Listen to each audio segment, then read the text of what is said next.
11.6 재보궐선거를 앞둔 마지막 주말이자 사전투표 마지막 날을 맞아 여야 지도부 모두 막판 유세 총력전에 돌입했습니다. 나란히 부산을 찾은 국민의힘 한동훈, 더불어민주당 이재명 대표는 각각 인적 쇄신과 정권 심판론을 내세워 지지를 호소했습니다. 정인용 기자입니다. 벌써 네 번째 부산을 찾아 지원 유세에 나선 한동훈 대표. 선거 승리를 통해 당과 정치를 바꿀 기회를 달라며 변화 의지를 부각했습니다. 최근 김건희 여사 문제에 대한 발언 빈도와 수위 모두를 높이는 가운데 관련 언급도 이어졌습니다. 국민 우려를 불식시키기 위한 대통령실 인적 쇄신 필요성을 거론하며 적극적 대응을 재차 주문한 겁니다. 대통령실의 인적 쇄신이 저는 필요하다고 생각합니다.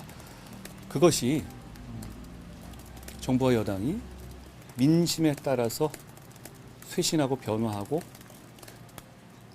개혁하는 중요한 출발점이 될 거다. 여기에 여당 프리미엄을 고리로 재개발, 재건축 등 현안 해결을 약속하는 등 지역 일꾼론 강조 역시 빠지지 않았습니다. 보수 강세 지역으로 분류되는 금정과 강화에서 막판 반전을 꾀하는 민주당 이재명 대표. 두 지역을 모두 누비며 유권자를 만났습니다. 이 대표는 지난 총선에서 윤석열 정권이 심판을 받았는데도 달라진 게 없고 되려 심해졌다며 재보궐선거를 통한 2차 심판론을 거듭 띄웠습니다. 윤석열 정권이 잘못된 길을 포기하고 정상적인 길로 되돌아갈 수 있게 해달라고 촉구했습니다. 여러분의 표로 아무 문제 없구나 그냥 쭉 가자 이래서 퇴행과 실패가 반복될 수도 있습니다. 대한민국 운명에 관한 선거다 이렇게 생각해 주시기 부탁드립니다. 조국혁신당은 전남 곡성과 영광에서 집중 유세전을 펼쳤고 진보당은 초박빙 구도 전망이 나오는 영광에 공을 들였습니다.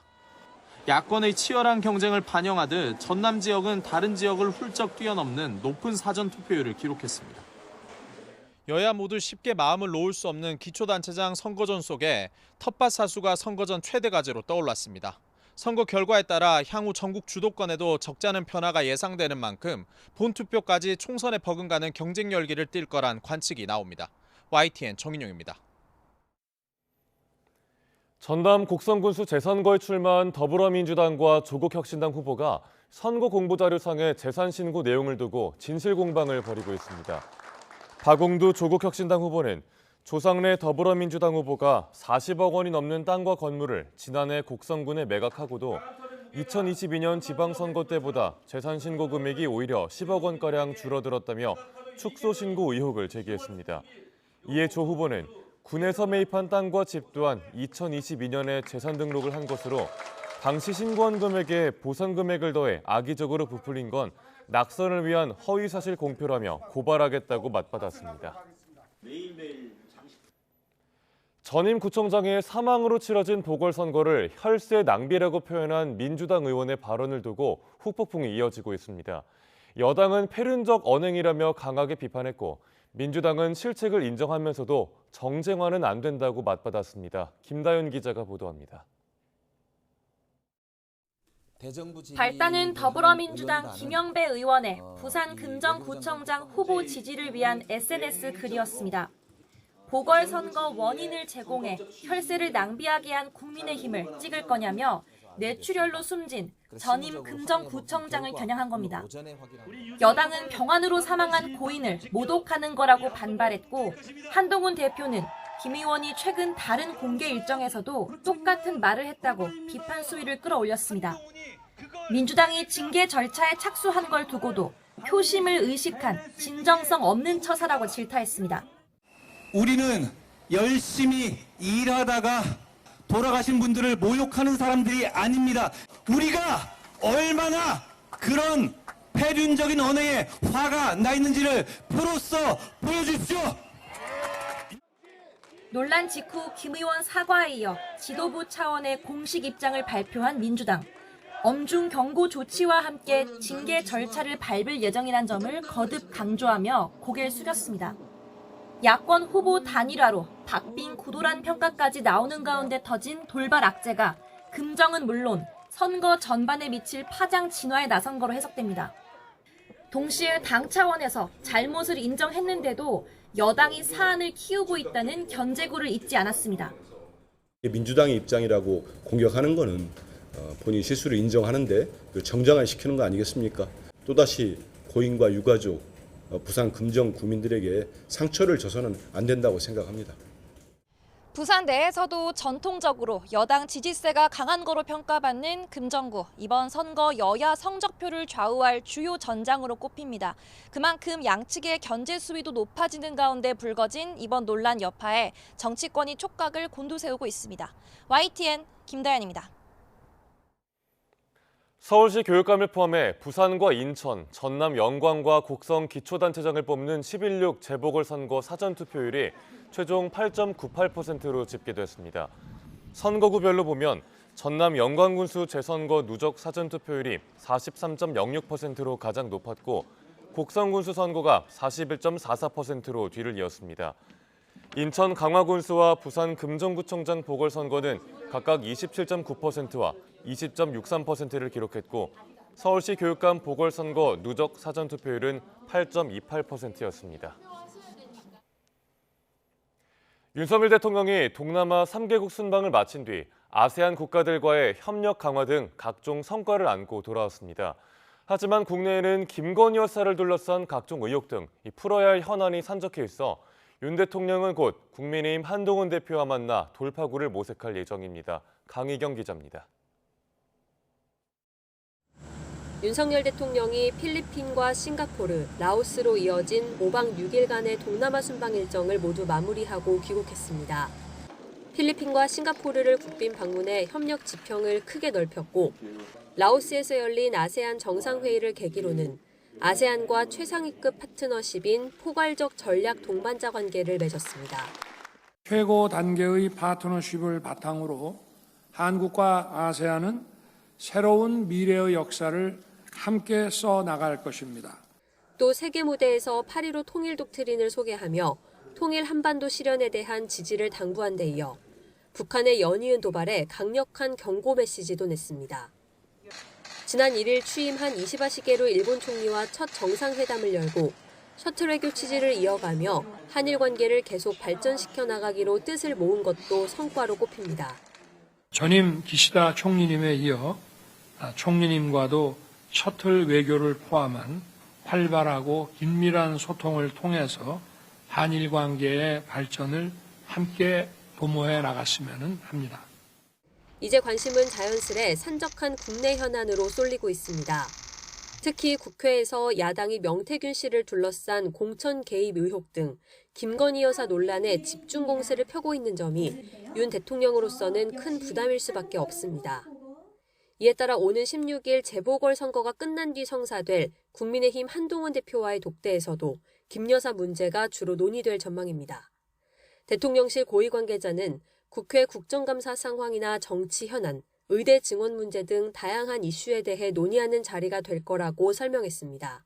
다만 김 여사 문제나 의대 증원 모두 윤한 갈등의 원인으로 꼽혔던 민감한 주제인 만큼 두 사람이 갈등을 극복하고 단일 대우의 뜻을 모으느냐가 꽉 막힌 전국 해결의 관건이 될 것으로 보입니다. YTN 강희경입니다.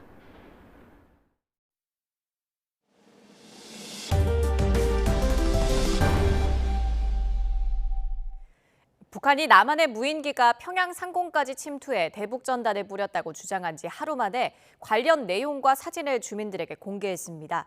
북한이 민감하게 반응하는 대북 전단 소식을 이례적으로 내부 매체에서 보도한 건데 남한에 대한 적개심 고취와 내부 결속 다지기에 더해 또 다른 목적이 있을 것으로 분석됩니다. 이종구 기자입니다. 북한 노동신문과 조선중앙TV가 남한 무인기가 평양 상공에서 대북 전단을 뿌렸다고 보도했습니다. 전날 나온 외무성의 중대 성명을 무인기 사진과 함께 그대로 전한 겁니다. 전쟁이 발발될 수 있는 이 같은 무책임하고 위험한 도발 행위를 당장 중지해야 한다. 북한이 대외 매체를 통해 대북 전단 문제를 언급한 적은 있지만 일반 주민들도 볼 수 있는 대내 매체를 통해 보도한 건 매우 이례적입니다. 특히 북한이 주장한 무인기 포착 지점은 김정은 집무실이 있는 평양의 핵심 지역이라서 더욱 그렇습니다. 이 때문에 북한이 김정은 국무위원장이 제기한 적대적 두 국가 관계를 주민들에게 강하게 인식시키기 위해 남한 무인기에 평양 상공이 뚫렸다는 식으로 여론전을 펼쳤다는 분석도 나오고 있습니다. 남과 북은 다른 길이고 지금 전쟁 관계고 호전적인 대한민국의 공세 주민들에게 알림으로써 체제 결속을 도모하고 전시 분위기를 강조하려는 그런 의도로 보여집니다. 우리 정부의 공식 입장은 확인 불가입니다. 전략적 모호성을 택한 건데 북한의 자작극이거나 북한 반정권 세력의 소행 또는 탈북민 단체의 실행 가능성을 모두 열어두면서 북한의 혼선을 주려는 의도로 분석됩니다. 우리의 기본적인 입장은 이러한 북한 주장에 대해 사실 여부를 확인해 줄 수 없다. 이게 기본 입장입니다. 북한은 중대 성명 발표 이후 1시간여 만에 쓰레기 풍선을 우리 쪽에 또 살포했습니다. 올해 5월부터 시작해 벌써 28번째인데 갈수록 빈도가 늘어나는 추세입니다. 여기에 무인기 침투를 빌미로 또 다른 형태의 도발 가능성이 제기되면서 우리 군 당국은 전방 상황 등을 예의주시하고 있습니다. YTN 이종구입니다. 김여정 북한 노동당 부부장은 한국 무인기가 다시 발견된다면 끔찍한 참변이 일어날 거라고 위협했습니다. 김 부부장은 어제 조선중앙통신을 통해 발표한 담화에서 한국 군부가 후안무치하고 유치한 변명으로 발뺌하면서 책임 회피에 급급했다고 비판했습니다. 평양 무인기 침투에 대해 확인해 줄 수 없다는 군의 공식 입장에 대해서는 한국 군부가 이번 사건의 주범이거나 공범임을 자인한 거라고 주장했습니다. 어젯밤 호남고속도로에서 차량 5대가 잇따라 부딪히는 사고가 났습니다. 경기도 일산의 한 가정집에서는 산지 한 달도 되지 않은 냉장고의 유리 선반이 폭발하는 일도 있었습니다. 밤사이 사건 소식 김다연 기자가 정리했습니다. SUV 차량 앞부분이 납작하게 찌그러졌습니다. 주위 도로에는 부서진 차량 여러 대가 서 있습니다. 어제 저녁 6시 50분쯤 호남고속도로 순천 방향 태인나들목 부근에서 차량 5대가 잇따라 부딪혔습니다. 다행히 크게 다친 사람은 없었지만 맨 앞 차량에 타고 있던 50대 여성이 머리와 가슴 통증을 호소해 병원으로 옮겨졌습니다. 오늘 새벽 1시쯤엔 대전 유성구 복명동 도로에서 달리던 승용차가 정차 중인 택시를 들이받는 사고가 났습니다. 경찰 조사 결과 승용차 운전자인 30대 남성 A씨는 면허 취소 기준을 훌쩍 뛰어넘는 만취 상태였습니다. 경찰은 일단 A씨를 집으로 돌려보낸 뒤 조만간 불러 정확한 경위를 파악할 예정입니다. 냉장고 안 곳곳이 작은 유리 조각들로 뒤덮여 있고 유리 흔적만 남은 선반 틀도 보입니다. 어제 저녁 9시쯤 경기도 일산의 한 가정집에서 냉장고 유리 선반이 갑자기 폭발한 겁니다. 폭죽이 터지는 소리인 줄 알고 밖을 내다봤는데 너무 조용해서 혹시나 싶어갖고 냉장고를 열어봤더니 강화 유리가 다 산산조각이 나 있던 거죠. 냉장고는 유명 가전업체에서 만든 것으로 산지 2주 정도밖에 안 된 제품이었습니다. 피해자는 해당 업체 서비스 센터에 선반에 대한 교체 요청을 하고 답변을 기다리고 있습니다. YTN 김다현입니다. 어제 오후 2시 25분쯤에는 경북 경산 중앙고속도로에서 대구 방면으로 가던 승용차와 SUV, 1톤 화물차 등 차량 넉 대가 연쇄 추돌했습니다. 이 사고로 화물차 운전자가 다쳐 병원으로 옮겨졌습니다.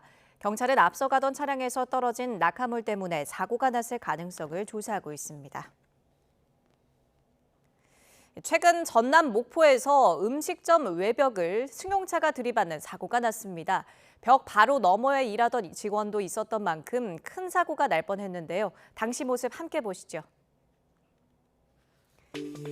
저녁 장사가 한창일 음식점 주방에서 한 직원이 일을 하고 있습니다.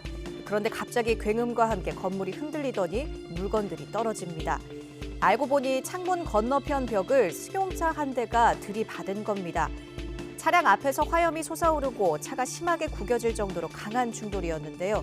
벽 바로 앞에서 일하던 직원은 물론 식당 안에도 손님이 많았던 만큼 큰 사고가 날 수 있었던 아찔한 순간이었습니다. 주방 쪽이 이제 일단은 파손이 돼서 벽면이 무너질 것 같은 그런 느낌이거든요. 그래서 저희가 지금 영업을 못 하고 있어요. 다행히 이번 사고로 크게 다친 사람은 없었습니다. 그렇다면 차량이 왜 돌진한 건지 궁금해지는데요. 차량 운전자는 운전 도중 갑자기 차량 조작이 되지 않았다며 급발진을 주장하는 것으로 알려졌습니다. 공군부대 군사경찰 사격훈련 중 장난삼아 사람을 향해 가스총을 쏴 다친 사고가 뒤늦게 확인됐습니다. 사고를 은폐하려는 시도가 있었다는 주장에 대해 공군은 단지 혼선이 있었던 것뿐이라며 징계가 이뤄졌다고 해명했는데요. 사고 장면을 YTN이 확보했습니다. 김기수 기자입니다. 군인 2명이 가스총을 들고 관역을 향해 방아쇠를 당깁니다. 그중 한 명이 갑자기 동료 병사에게 총을 겨누더니 그대로 가스가 발사됩니다. 총에 맞은 병사는 머리를 감싸쥔 채 고통스러워합니다. 인근에 있던 병사들이 달려와 상태를 살피고 물을 뿌려 가스를 씻어냅니다. 지난해 8월 충남의 한 공군부대 군사경찰이 가스총 사격 훈련 중 장난하는 과정에서 난 사고입니다. 그 가스를 막아놓은 그 마개가 있거든요. 제 생각에 그거 맞은 것 같아요. 나가면서 뭔가 처음에 따가웠어요. 굉장히 순간적으로 정신을 잃고 매워가지고 눈물 콧물 다 나고 그런 상황이었어요. 이보다 10여 분 전에도 비슷한 사고가 있었는데도 훈련은 계속됐고 현장에 있던 간부가 사고 사실을 숨기려 했다고 주장합니다. 당연히 큰일 날 거 아니에요. 자기 입장에서. 말을 맞춰달라고 했어요. 제대로 관역에 쌌는데 튕겨가지고 운 없이 맞은 거죠. 사고 보고를 받은 부대장이 사실 확인에 나섰고 이후 관련 조치가 진행됐습니다. 공군은 사건을 최초 보고하는 과정에서 상황 파악에 혼선이 있었던 것이라면서 은폐 시도는 아니라고 해명했습니다. 또 사고 하루 뒤 CCTV를 확인했고 이에 따라 감찰 조사와 징계 조치가 이뤄졌다고 설명했습니다. 전역하고 이후 뉴스에서 군대 관련 사고가 많이 나는 거 봤어요. 제보해서 좀 경각심을 좀 가져야겠다 그런 생각이 좀 들었어요. 전문가들은 살상력이 없는 가스총이라도 가까운 곳에서 맞으면 크게 다칠 수 있고 군인 더구나 군사경찰이 동료를 향해 장난으로라도 총을 겨눈 건 있을 수 없는 일이라고 지적합니다. 그 안면에 대고 가스총을 발사를 하면 당연히 굉장히 위험하죠. 특히 잘못하면 실명의 위험도 있는 거고요. 총기의 방향이 아군 또는 전우에게 돌아간다는 것은 그거는 정말 군기관과 밀접한 영향이 있고요. 공군은 사고 이후 가스총 취급 장병을 대상으로 운용 지침 교육을 강화하는 등 재발 방지 대책을 해당 부대에 전달했습니다. 사고 이후 공군 측이 후속 대책을 내놓긴 했지만 군 기강에 대한 점검이 필요하다는 지적이 나옵니다. YTN 김기수입니다. 고가의 맞춤 정장을 파는 업체가 갑자기 문을 닫으면서 고객 수백 명이 피해를 입게 됐습니다. 피해액만 10억 원이 넘을 것으로 추정되는데 결혼식 예복을 맞춘 신혼부부들이 직격탄을 맞았습니다. 윤웅선 기자입니다.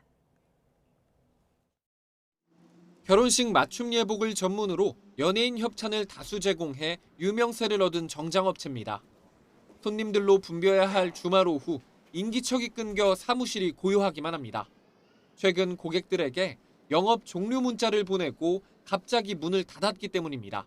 최근까지도 영업을 한 듯 광고판이 아직 그대로 남아있는데요.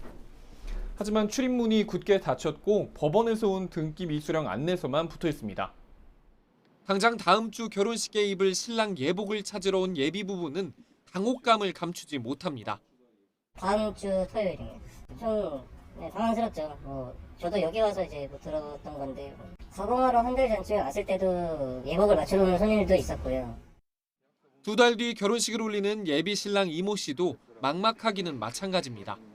업체 측이 차례로 환불해주겠다고 공지했지만 폐업한 이유를 알 수 없고 연락 자체도 안 돼 속이 타들어갑니다.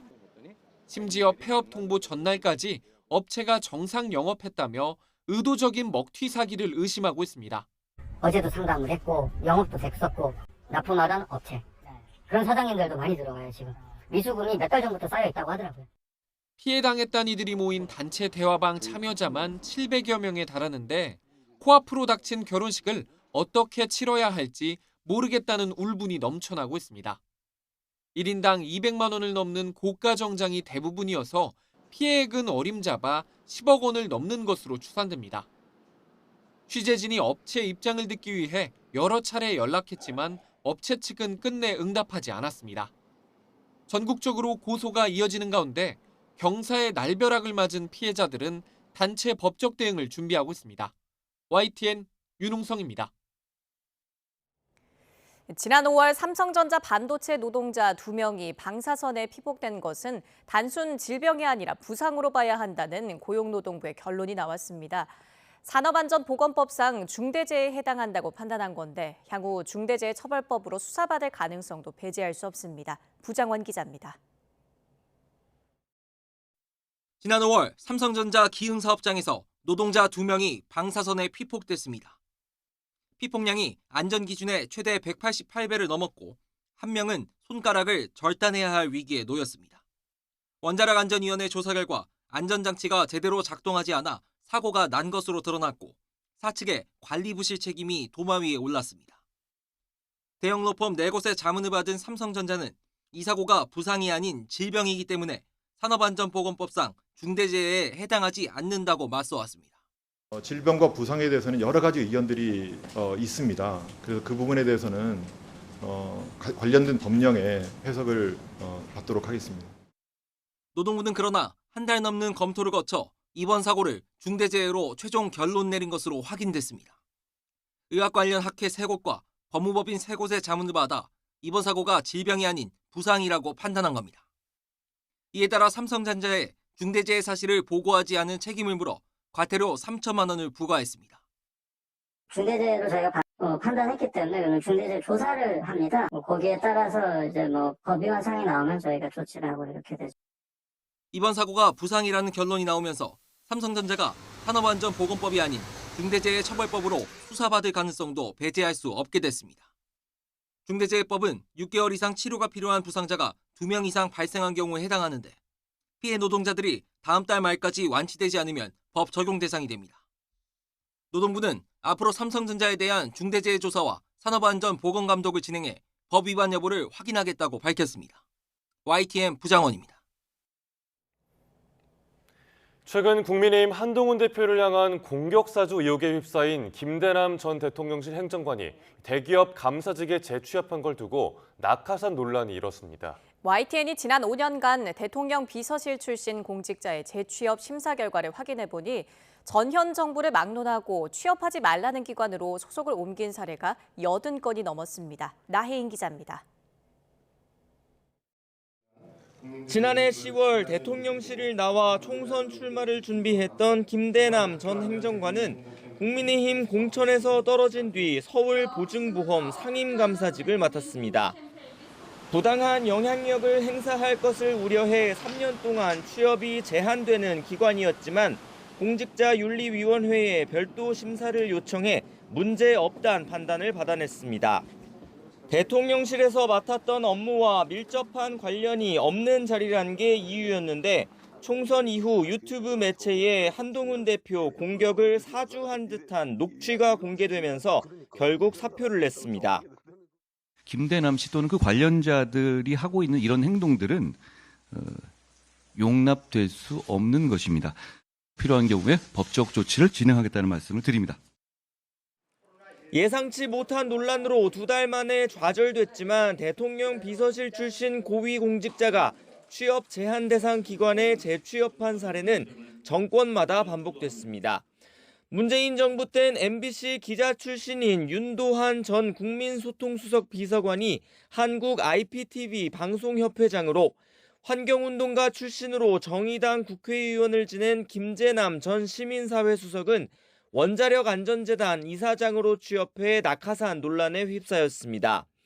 현 정부에선 최상병 순직 사건 수사 외압 의혹에 연루된 이시원 전 공직기강 비서관이 논란 끝에 대형 법무법인으로 옮겨가는 등 2020년부터 올해 7월까지 82명이 취업 제한 규제를 비껴갔습니다. 보이지 않는 힘이 작용하는 거 아니냐, 이제 업무 관련성이 없고 영향력 행사 가능성이 적다라는 것인데, 예외 조항을 귀에 걸면 귀걸이, 코에 걸면 코걸이식으로 적용해 버리면서 이 제도의 취지 자체를 전혀 살리지 못하고 있는 상황입니다. 대통령 비서실을 필두로 국세청과 감사원, 국가정보원 같은 사정기관 출신 공직자일수록 재취업 허가율은 100%에 수렴했습니다. 정부 공직자윤리위의 심사를 받는 공무원 전체로 넓혀봐도 재취업 신청이 반려된 건 10명 중 1명에 불과했습니다. 공직자윤리법이 퇴직한 공직자의 재취업 통로를 열어둔 건 원래 취업하지 않는 게 바람직하고 예외적인 경우에만 허용하자는 취지입니다. 하지만 10명 중 9명 이상이 통과하는 허울뿐인 심사제도에 개선을 요구하는 목소리가 커지고 있습니다. YTN 나인입니다. 공영방송인 EBS, 특히 어린이 프로그램 제목에 영어 등 외국어 남용 사례가 적지 않은 걸로 나타났습니다. 등장인물의 이름까지 모두 외국어인 경우도 있었는데 방송통신심의위원회의 관련 지적 건수도 3년 사이 2배로 늘었습니다. 임성재 기자의 보도입니다. 최근 공영방송에서 인기리에 방영된 어린이 만화입니다. 공룡이 멸종하지 않은 평행 세계를 배경으로 하는데 제목은 다이노스터 공룡 수호대입니다. 최근 방송통신심의위원회는 이 같은 어린이 프로그램의 외국어 남용 현상에 우려를 표했습니다. 특히 한국교육방송공사 EBS 프로그램의 상당수가 그 대상에 올랐습니다. EBS가 올해 방영한 어린이 프로그램 32편 가운데 11편, 34.4%가 지나치거나 불필요한 외국어 제목을 달았다는 방심이 지적을 받은 겁니다. 면면을 보면 공룡이나 무지개를 뜻하는 영어 단어를 다른 단어와 조합해 쓴 경우가 다반사였습니다. 심지어 주인공급 등장인물의 이름이 렉스나 치툰두, 퍼플처럼 모두 외국어인 경우도 있었습니다. 만화 프로그램에서 쉽게 영어를 접할 수 있어서 실생활에서 현장에서 활용해서 쓰는 걸 보고 좀 걱정이 되긴 한다 이런 생각이 들었어요. 신조어나 외래어 표기법에 어긋난 사례까지 합하면 지적 건수는 16건에 달하는데 이는 3년 전 같은 조사보다 2배 늘어난 수치입니다. 곰과 토끼를 합친 곰끼나 미스터리를 미스테리로 표기한 제목 등이 대표적입니다. 과도한 외래어 사용을 한다든가 이런 것들이 한글에 대한 어떤 이해라든지 정체성을 결여할 수 있겠죠. 특히나 이제 이 단어가 증폭되는 영유아 시기에는 언어 발달 영역에서 상당한 영향을 미치게 되죠. 최근 외국어나 외래어가 남용되는 언어 문화를 개선하기 위해 10대 실천 과제를 정한 정부의 노력과도 대조적인 상황입니다. 지상파 방송사, 특히 어린이가 주 시청자인 EBS는 더 적극적으로 우리말 사용을 권장해야 할 의무가 있다 보기 때문에 불필요하게 과도한 외국어 사용은 지양해야 한다고 생각합니다. 물론 대체하기 어려운 외래어 표기도 있긴 하지만 어린이 시청자를 고려해 더 재밌고 쉬운 우리말 사용에 신경 써야 한다는 목소리가 적지 않습니다. YTN 임성재입니다.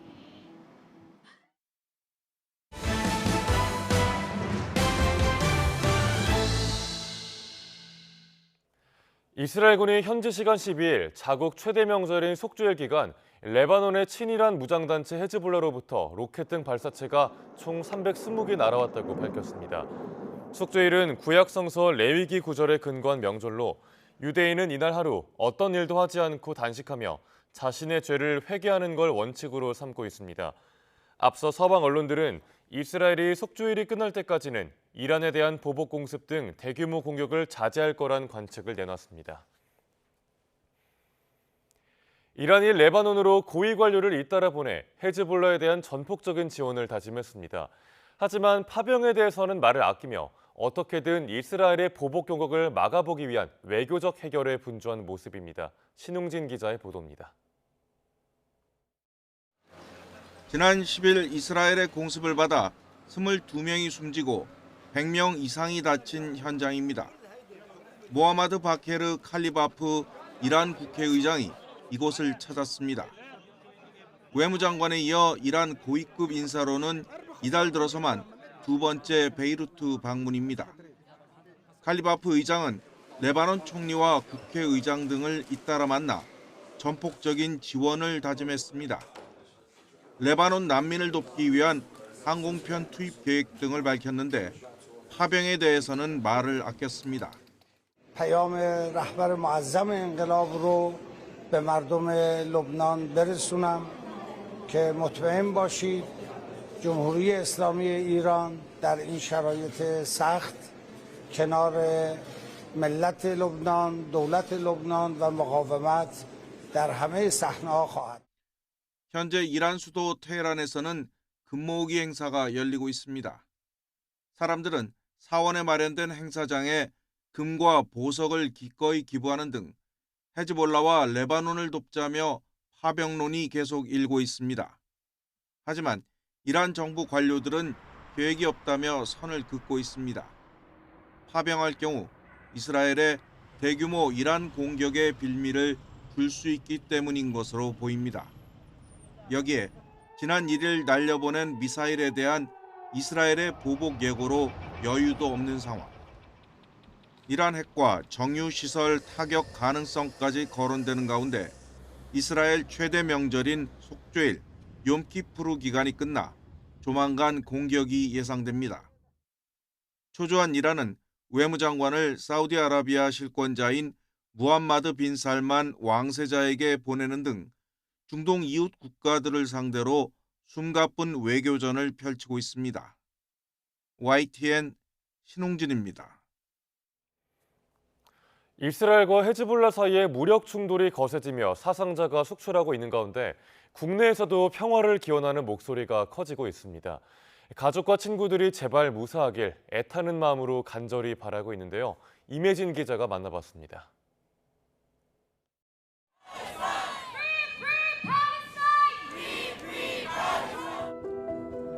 에일룰 오마르 카말 아부 라흐마. 이스라엘 공격으로 아무 잘못 없이 희생된 팔레스타인 아이들입니다. 환하게 웃던 미소는 어디 가고 이름만 덩그러니 남았습니다. 전쟁은 가장 약하고 여린 곳을 먼저 때렸습니다. 할 수 있는 거라곤 그 넋이나마 위로하는 것뿐입니다.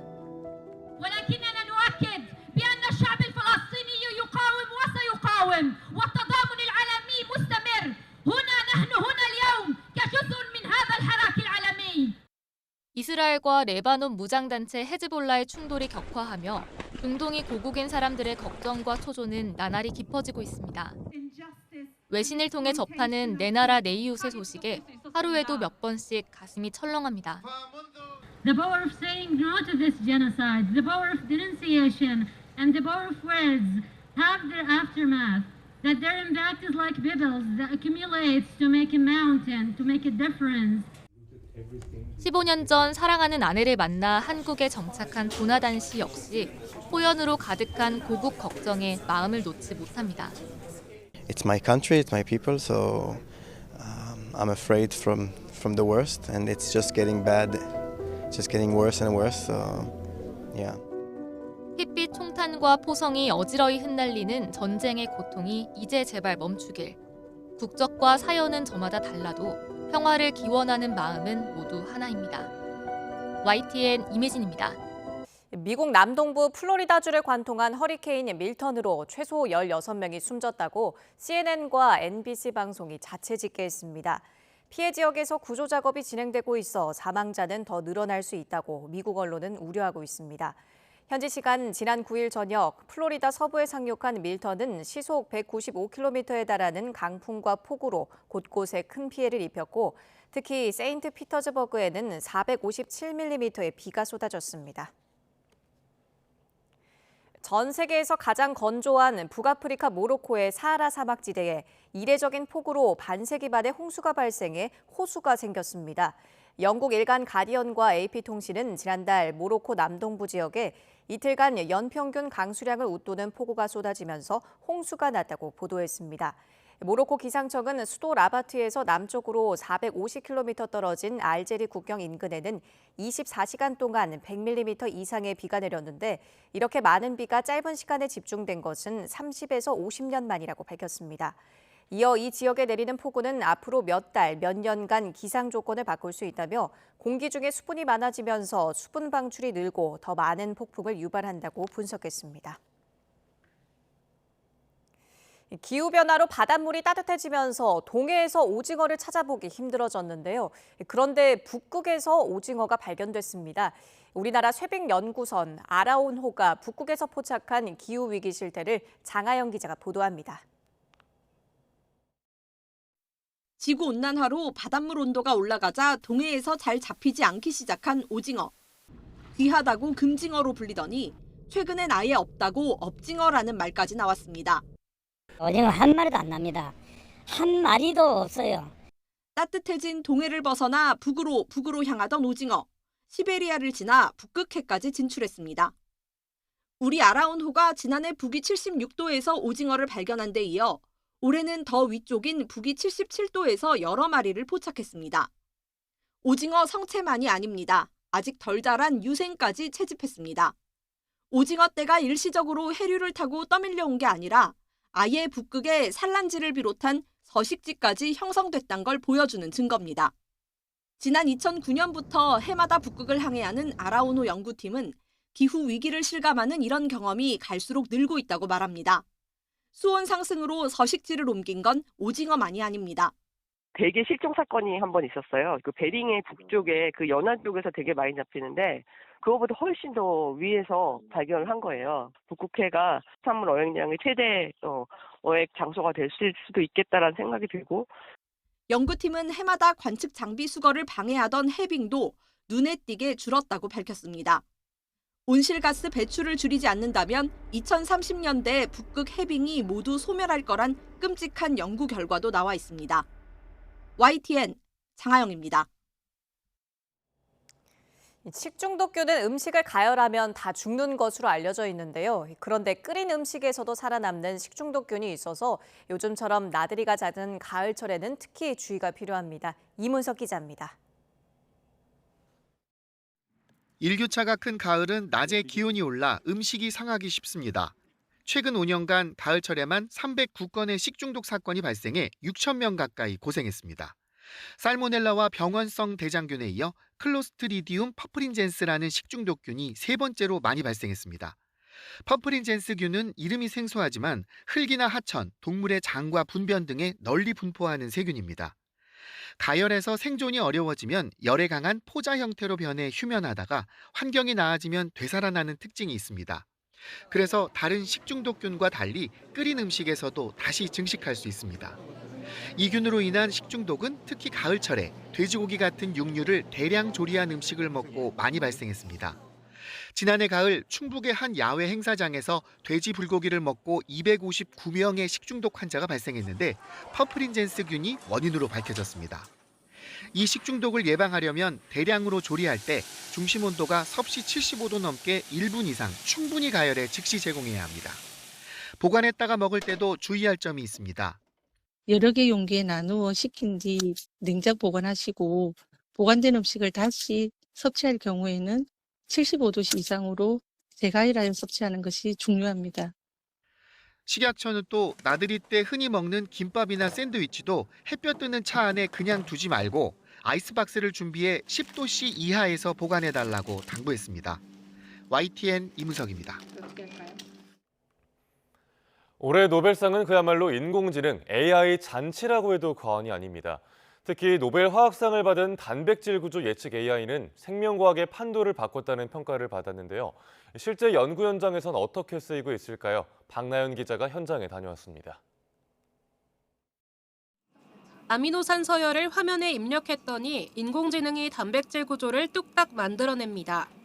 구글 딥마인드가 개발한 알파폴드2로 이미 확인된 수십만 개의 단백질 구조를 학습해 새로운 단백질 구조를 예측하는 AI 모델입니다. 기존에는 X선이나 극저온 전자현미경을 활용해 단백질 구조를 알아냈는데 계산이 복잡해 수개월에서 길게는 수년이 걸렸습니다. 알파폴드를 이용하면 PC 성능에 따라 빠르면 몇 분, 늦어도 몇 시간 안에 구조를 찾을 수 있고 정확도도 90%에 달합니다. 알파폴드가 굉장히 빠르게 구조를 예측해 줄 수 있기 때문에 저희는 이제 더 많은 후보체를 찾거나 다른 문제를 해결하기 위해 집중할 수 있게 되었습니다. 단백질은 생명활동을 조절하는 핵심 분자로 그 구조를 알아야 단백질 기능을 파악할 수 있습니다. 올해 노벨 화학상을 받은 알파폴드와 로제타폴드는 모두 단백질 구조를 예측하는데 최근 버전은 단백질과 생체 분자의 상호작용까지 예측합니다. 이를 통해 연구자들은 유전자 편집 기술을 검증하거나 알츠하이머 신약 후보 물질을 발견하고 있으며 실제로 알파폴드2를 인용한 논문은 10,000건이 넘을 정도입니다. 컴퓨터를 관련 기반한 기술들이 이제는 과학계의 아주 깊은 곳까지 크게 영향력을 확장하고 있다는 점, 좀 더 공식적으로 인정됐다는 점에서 굉장히 큰 의의가 있다고 생각합니다. 전문가들은 인공지능이 생명공학의 연구 판도를 바꾼 건 맞지만 100% 완벽하진 않아서 실험을 완전히 대체할 순 없다고 말합니다. 또 5월에 나온 알파폴드 3의 경우 이전 버전과 달리 소스 코드가 공개되지 않아 연구 확장성이 떨어진다는 지적도 나옵니다. AI가 휩쓴 올해 노벨상 결과는 과학계 연구 패러다임이 전환됐음을 확인하는 계기가 됐습니다. AI 기반 연구가 앞으로 더 많아지겠지만 맹신보다는 철저하게 검증하는 과학 본연의 자세를 잃지 말아야겠습니다. YTN 사이언스 박나연입니다. 인공지능 AI 시대가 현실로 다가온 가운데 IT 기업들은 초반 기술 주도권을 잡기 위해 총력전을 벌이고 있습니다. 국내 통신사가 마이크로소프트와 손을 잡고 AI 개발에 나서는가 하면 글로벌 IT 공룡 기업은 거대 자본을 투입한 AI 소스를 무료로 배포하며 시장 선점에 나섰습니다. 박기환 기자가 보도합니다. 환자의 갑상선 초음파 사진에 임상시험 중인 AI 솔루션을 적용했더니 결절 부위를 찾아내고 암이 될 수 있는 악성 진행 정도까지 상세하게 판독해냅니다. 시간을 좀 단축할 수 있는 등의 그런 의료진의 업무 효율에 있어서도 향상을 기대를 할 수 있습니다. 암 진단에 있어서 AI가 진단 보조 툴로서 많은 기능을 하고 있고요. KT는 글로벌 빅테크 기업 마이크로소프트와 손잡고 AI 기술 개발 속도를 더 높이기로 했습니다. 그래서 KT도 그 역량을 기반으로 종전과 다른 혁신과 성장을 이뤄야 되고 더 나아가서는 산업계, 더 나아가서는 국가에도 당연히 기여해야 된다. 다른 기업들 역시 AI 시대를 선점하기 위한 연구 개발 투자를 아끼지 않으면서 대외 확장까지 꾀하고 있습니다. 경제 화면에 나온 사람 가게를 클릭한 뒤 영상을 재생했더니 빠른 움직임이 이어지는데도 물체의 범위가 그대로 유지됩니다. 메타가 개발한 거대 언어 모델 라마의 AI 기술 가운데 하나입니다. 많은 자금이 투입된 라마를 오픈소스, 무료로 배포해온 메타는 사람과 비슷한 수준의 AI인 범용 인공지능을 개발한 뒤에도 모두가 AI의 혜택을 누릴 수 있도록 하겠다고 밝혔습니다. 기술의 표준화 영역을 넓히는 동시에 사업화 가능성도 열어둔 것으로 해석됩니다. 실제 메타가 라마를 무료 배포한 결과 6만 5천 개 이상의 파생 AI 모델이 등장했고 국내에서도 활용되고 있습니다. 이제 저희 고니는 라마 모델에 키스티가 보유하고 있는 대규모 과학기술 정보를 학습한 모델입니다. 하여 출연연 공공기관에서 저희 모델을 사용하게끔 저희가 많이 유도를 하고 있고요. 기업들이 대규모 투자와 사업 확대를 통해 AI 시대를 선점하기 위한 안간힘을 쓰는 가운데 새 시대의 승자가 누가 될지 주목됩니다. YTN 박견입니다.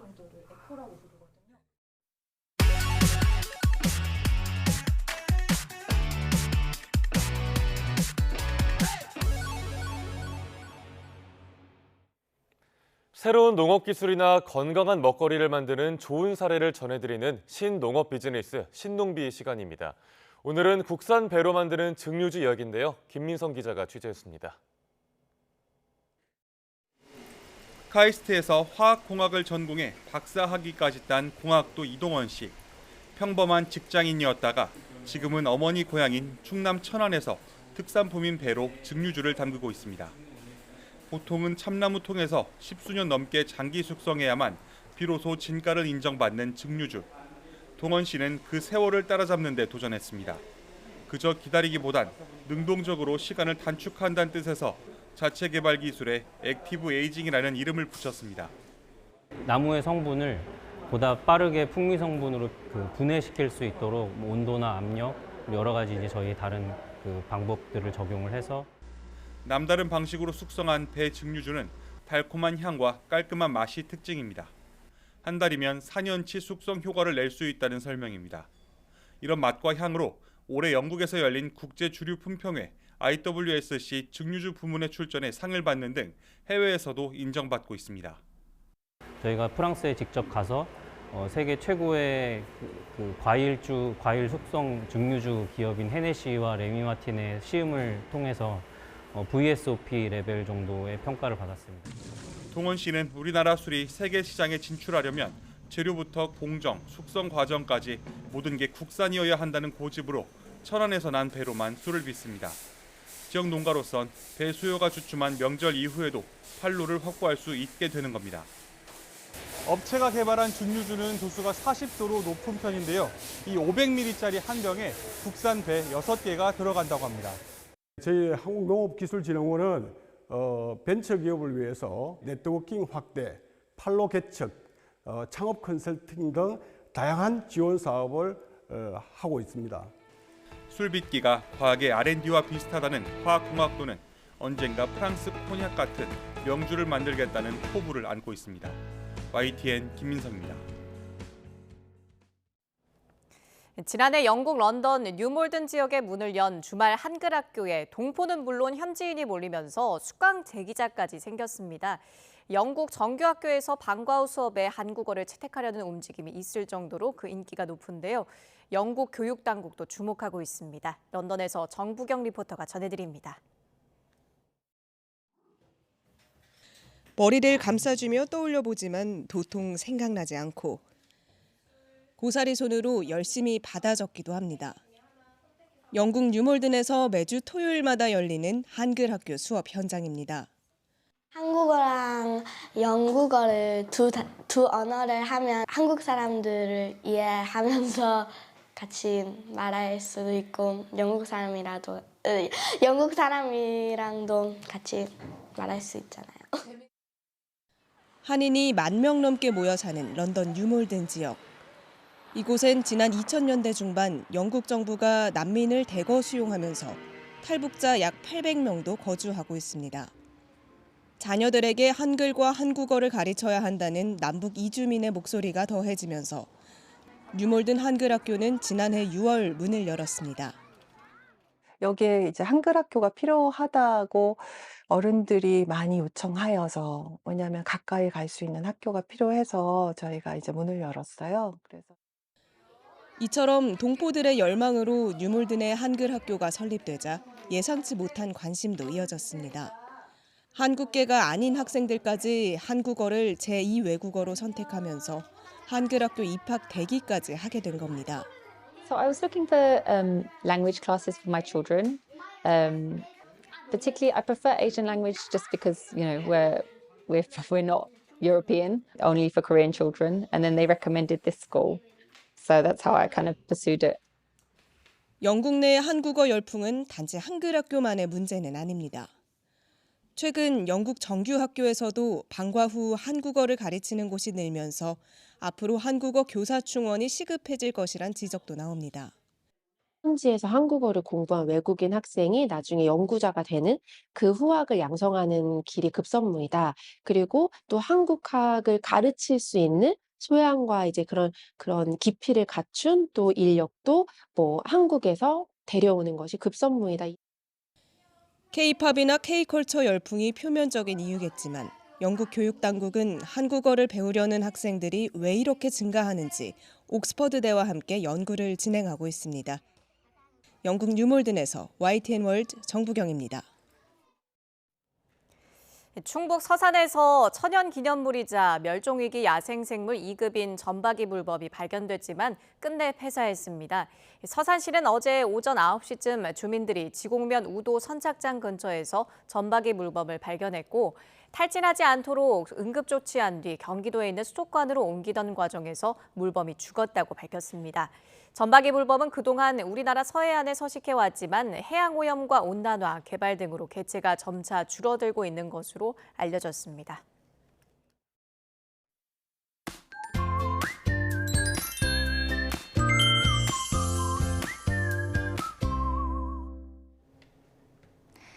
휴일인 오늘도 완연한 가을을 느끼기 좋겠습니다. 다만 일교차에 대비한 옷차림을 해주셔야겠는데요. 현재 서울 기온은 13.2도로 다소 쌀쌀하지만 한낮에는 25도 선까지 올라서 낮더위가 이어지겠습니다. 입고 벗기 편한 겉옷으로 체온 조절 잘 해주셔야겠습니다. 오늘도 전국이 대체로 맑겠지만 오후부터는 구름량이 점차 늘겠고요. 오전까지 내륙 곳곳으로는 안개도 짙게 끼겠습니다. 현재 기온 살펴보겠습니다. 현재 서울 기온은 13.2도, 대구는 10.8도를 보이고 있습니다. 한낮에는 가을볕이 내리쬐며 기온이 크게 오르겠는데요. 오늘 서울 낮 기온은 25도, 대전과 대구도 25도, 부산은 26도까지 오르겠습니다. 월요일인 내일은 영동과 충청 이남 지방에 비가 내리겠고요. 남은 한 주간 영동과 제주도에는 비가 자주 내리겠습니다. 날씨였습니다. 뉴스타트 1부 마칩니다. 잠시 후 2부가 이어집니다. 시청해주신 여러분 고맙습니다.